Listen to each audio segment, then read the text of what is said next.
Here's a question flooding our inbox. I'm buying two Tesla Powerwall 3 batteries for backup power. That's enough to charge my EV during an outage, right? Well, like the Texas family during last year's hurricane, who got stranded mid-evacuation with just 40 miles of range left. They thought two Powerwalls would be enough. They were wrong. And if you're planning your home battery system around the idea that you can fully charge your electric vehicle during a blackout, you could end up high and dry when you need your car most. Hey everyone, welcome back to IntegrateSun. First, let's talk about what you're actually working with. A Tesla Powerwall 3 has 13.5 kilowatt hours of usable capacity. So two Powerwalls give you 27 kilowatt hours total. That sounds like a lot of energy, right? And for powering your home during an outage, it absolutely is. But now let's look at what you're trying to charge. Here's a list of popular electric vehicles and their respective battery capacity. See the problem? Your Tesla Model Y has a 75 kilowatt hour battery. Your two Powerwalls combined, 27 kilowatt hours. Even if you dedicated 100% of your Powerwall capacity to charging your EV, meaning you're not running your refrigerator, your lights, your HVAC, nothing, you could only charge your Model Y to about 36% from completely empty. But we both know the truth. You're never going to dedicate 100% of your battery to your car.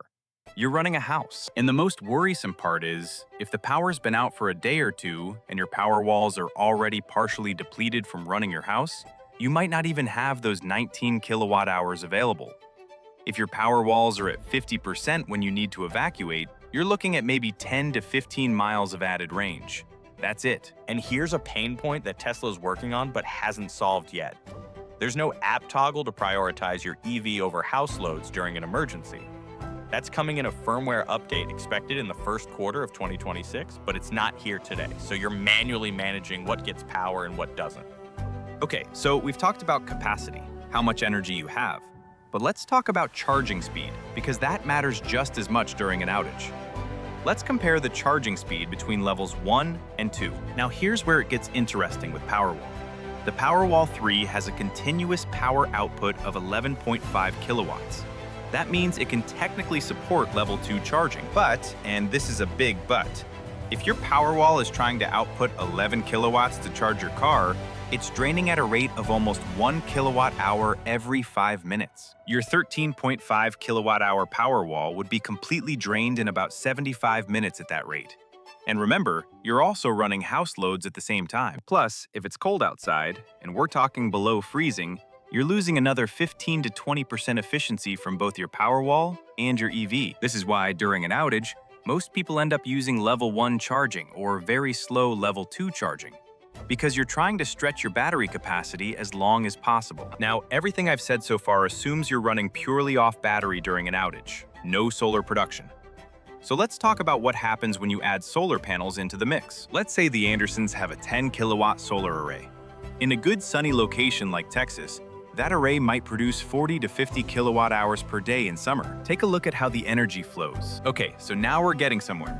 With solar actively producing, you've got 15 to 20 kilowatt hours per day that you can dedicate to EV charging while still running your full house and keeping your Powerwalls topped off. That 15 to 20 kilowatt hours gives you about 20 to 27% charge on a Model Y, which is roughly 50 to 70 miles of range added per day. But notice, this only works while the sun is shining and your panels are producing. At night, you're back to running off the Powerwalls for both your home and any EV charging. But here's where it gets tricky.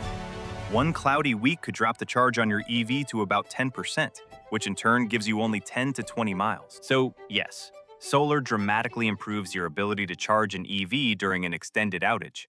But you're still not getting anywhere close to a full charge on most modern EVs unless you've got a massive solar array and perfect weather. All right, let's bring this all together with actual recommendations based on different scenarios. And here's the thing.